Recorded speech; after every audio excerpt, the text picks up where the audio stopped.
On this NSP short, Stephanie Shapiro shares a family story of survival, courage, and tragedy. These stories are important not just to remind us there are people and events that should never be forgotten, but also to give us perspective about what is truly important in life.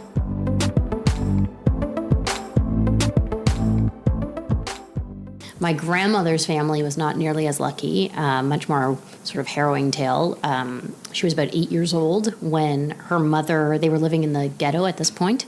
My grandmother was born in the Ukraine, so it's really interesting to see what's happening there now. Yeah. And I'm glad that there is a saving grace to the fact that she has dementia, because I imagine that what is going on there now would be entirely triggering to her.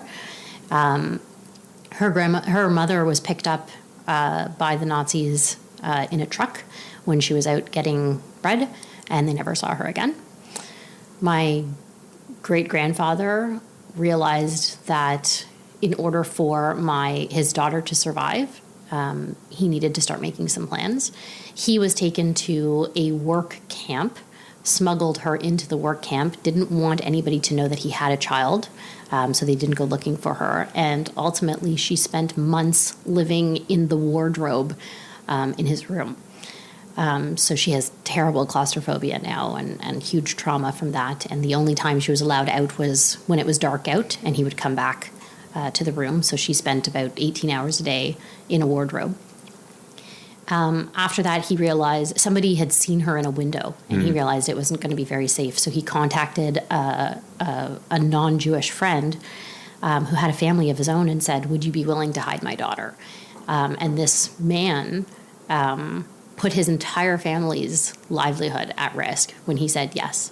So she lived with this family. There was a teenage daughter and a husband and wife. She lived with them in secret for a while. Ultimately, one day, the Nazis came looking for her because people heard word that she was hiding.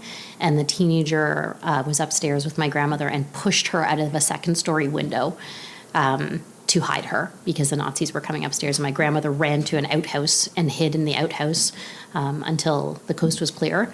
They realized that it was not safe for her there anymore. And ultimately, she ended up living with a priest and getting baptized, pretending that she was his niece. And she stayed there for the remainder of the war until her mother's sister came to retrieve her because her parents had both died.